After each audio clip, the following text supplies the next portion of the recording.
शादी के मंडप में बैठे सब लोग यही सोच रहे थे कि दुल्हन कौन है। किसी को कोई अंदाजा नहीं था। जैसे ही दुल्हन का घूंघट उठा पूरे हॉल में सन्नाटा छा गया। दुल्हन निकली बिंदिया। ईसा की आंखें फटी की फटी रह गई। सूरज एकदम सुनसा हो गया। दादी तो लिटरली बोल पड़ी, हे राम ये क्या हो गया। लेकिन एक इंसान ऐसा था जिसे कोई शौक नहीं लगा और वो था गुलाब सिंह। उसके चेहरे पर एक अजीब सी जीत की मुस्कान थी, जैसे वो पहले से जानता हो कि आज क्या होने वाला है। गुलाब सिंह का ये कदम कोई मजाक नहीं, ये उसकी सबसे बड़ी साजिश है, क्योंकि वो अच्छे से जानता है ईसा और सूरज की जोड़ी पहले से ज्यादा मजबूत हो गई है। ईसा लगातार उसके राज खोलने की कोशिश कर रही है और सूरज अब खुलकर उसकी हर बात का सामना कर रहा है। गुलाब सिंह को डर था कि कहीं ये दोनों उसकी पकड़ से बाहर ना हो जाए। उधर बिंदिया की भी हालत खराब थी।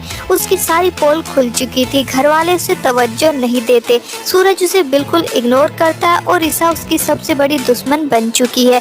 ऐसे में गुलाब सिंह और बिंदिया दोनों हाथ मिला लेते हैं। इसीलिए दोनों ने शादी की, क्योंकि गुलाब सिंह को घर में फिर से ताकत चाहिए थी और बिंदिया को अपना बदला।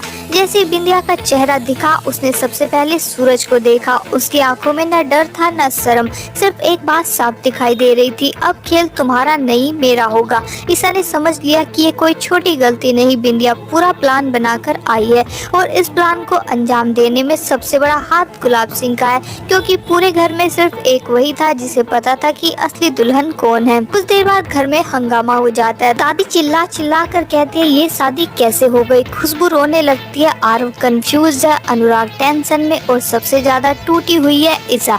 ईसा बार बार खुद से एक ही सवाल पूछ रही है, बिंदिया आखिरकार करना क्या चाहती है, उसके पीछे कौन है, ये सब कैसे हुआ। इन सब का जवाब सिर्फ एक इंसान के पास है, वो है गुलाब सिंह।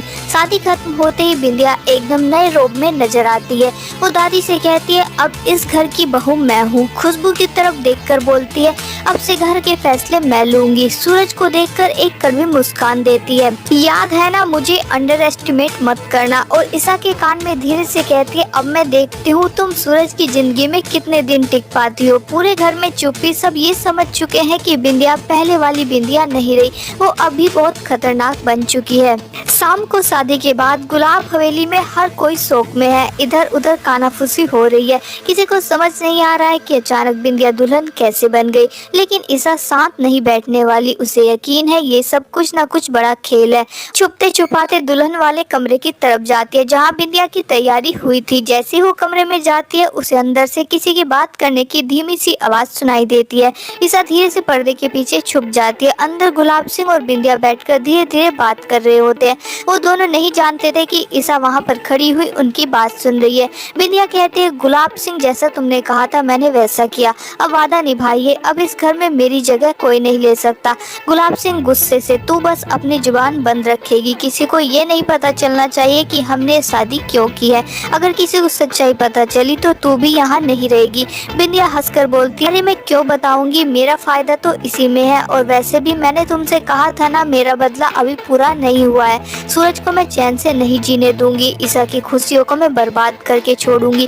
तभी तो मैं वापस आई हूँ। गुलाब सिंह बस तू ये याद रख, हम दोनों एक टीम है। तेरा काम बदला लेना है, मेरा काम इस घर को अपने काबू में रखना। ईसा ये सब सुनकर दंग रह जाती है। उसकी सांसें जैसे रुक जाती है। उसे विश्वास नहीं होता कि गुलाब सिंह और बिंदिया मिलकर उसे और सूरज को बर्बाद करने की प्लानिंग कर रहे हैं। ईसा धीरे से पीछे हटती है, कमरे से बाहर जाती है। उसका चेहरा गुस्से से लाल। वो खुद से कहती है, तो ये है असली सच, बिंदिया और पापा एक साथ है। मेरा घर तोड़ने के लिए, मेरे रिश्ते बर्बाद करने के लिए ये शादी एक जाल है। लेकिन अब मैं चुप नहीं बैठूंगी। जो भी खेल वो खेलेंगे, मैं उसका जवाब दूंगी। उन्हें नहीं पता ईसा गुलाब सिंह किसी से नहीं डरती। तो दोस्तों, अगर आपको जानकारी पसंद आई हो तो वीडियो को लाइक कर शेयर करें, चैनल को सब्सक्राइब कर